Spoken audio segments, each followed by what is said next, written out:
Adolfo aqui da Flamengo TV.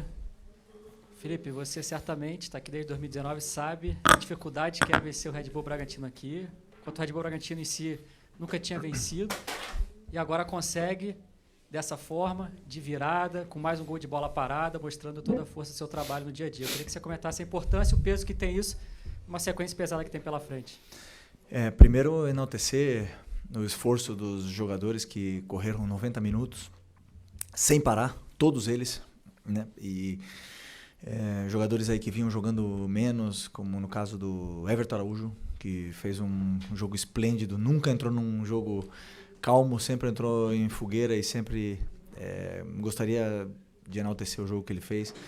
A volta do Vinha é muito importante também pra gente, fez um excelente jogo. E falar do que você falou, né, que são muitos anos, não sei se são 29 anos sem vencer aqui. Eu particularmente joguei aqui alguns anos e não tinha tido esse gostinho da vitória. Então, foi uma vitória muito difícil, até mesmo porque é um time muito bem treinado, um time que pressiona muito bem, que se defende muito bem, que não te deixa espaços, um time que sofre pouco no campeonato. E vimos isso nas análises, um time que sofre muito pouco, muito pelo que eu falei antes do jogo, pelo Seabra, pelo grande trabalho do treinador que tem, além dos jogadores. Isso nos dá muita força para sair daqui com essa vitória, com esses 3 pontos e com uma atuação onde eu até agora não tinha visto nenhum time fazer aqui dentro do estádio deles. E ainda tem mais uma coisa, né? O Cruzeiro não conseguiu vencer. Então, essa vitória, eu vou te falar a verdade, depois que o Flamengo empata o jogo, eu já estava pensando assim, pelo menos um empate honroso, né? Tava com o Cadu. O Cadu falou, não, mas nós vamos ganhar o jogo. Eu falei, eu também acho que dá para ganhar. Aí sai o gol. Aí eu olho a tabela, fica 1 ponto do Cruzeiro. Dá uma recuperada e psicologicamente dá mais força na caminhada, né? Então, é um campeonato muito longo, né? E a gente sabe da força que tem o Cruzeiro, do Palmeiras, dos times que estão na parte de cima da tabela. E o Bragantino é um deles, né? Que está nessa parte de cima da tabela.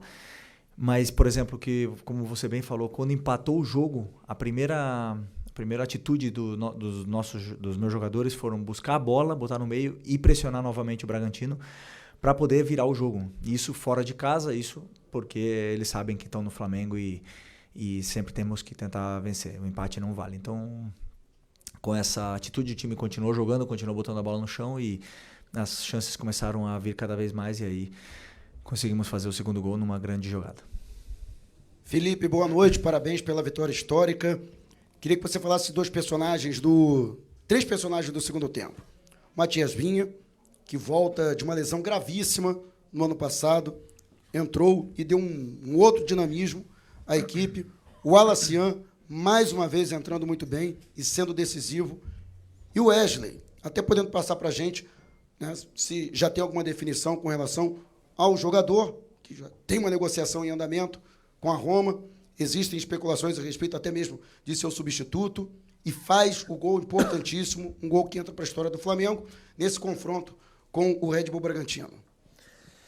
Bom, primeiro do Vinha, eu queria ter colocado ele de titular hoje, era meu pensamento de começar com ele, mas até conversei com o Arrascaeta antes do jogo e disse, né, que se eu começasse com ele, eu ia ter que tirar com 60 minutos, porque é um jogador que está, como eu falei na outra coletiva, 10 meses sem jogar 90 minutos. Então, preferi usá-lo no segundo tempo, onde o jogo já estaria mais aberto, onde eu poderíamos explorar mais essa força que ele tem, né, de ataque.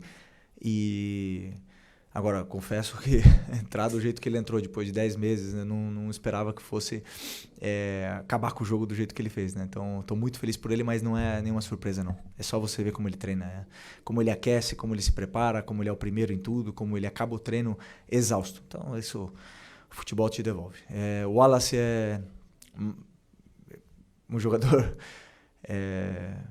eu acho engraçado porque é um cara que entra em qualquer posição, compete o máximo e tá crescendo cada vez mais, tá se sentindo mais confortável com a bola, entra nesses momentos adversos e ajuda a equipe tanto a defender como a atacar muito bem. E uma coisa que ele tem, né, gols e assistências. Então eu quis deixar no campo os jogadores assim que mais tem números ali para poder virar o jogo, e ele ajudou muito. Por último, o Wesley. O Wesley eu não sei, eu acredito que tenha... Eu até falei com o Boto agora, mas não falei sobre esse assunto, e não sei como está, só sei que é incrível um jogador da base, passar por tudo que ele passou aqui, por essa superação, essa volta por cima que ele deu de ser um cara vaiado, um cara que a torcida não respeitava, a valer 20, 30 milhões de euros e poder, como eu falei no começo do ano, escolher onde jogar. Então,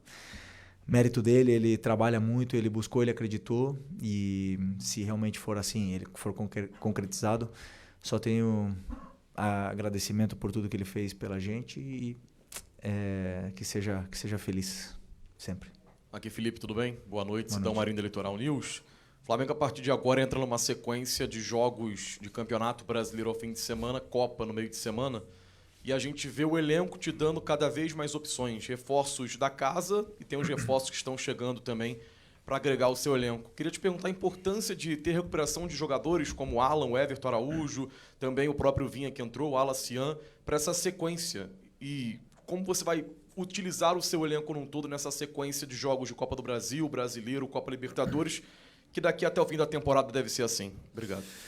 Bom, eu, como falei no outro dia, eu confio muito nos jogadores, no elenco que eu tenho, eu confio muito na qualidade que eles têm, e sempre disse, né, que não é nenhum peso para mim falar que para mim são os melhores. Eu sei que eu coloco uma responsabilidade em cima de mim, mas eu não tenho problema em falar isso, porque é o que eu sinto. Eu vejo eles todos os dias, como eles treinam, como eles se comportam como grupo, e eu não tenho dúvida disso, né? E por mais que sim, são muitos desfalques, a gente vem com um elenco curto, mas são jogadores muito competitivos, e a gente pode suprir bastante essas baixas aí, essas faltas de jogadores como o Eric, como o próprio Nico, como o Alan, jogadores importantíssimos, né? Os dois laterais, que vocês já sabem bem, então esses jogadores, como são tão competitivos, faz com que a equipe compita onde vai, e sempre possa lutar pelos 3 pontos.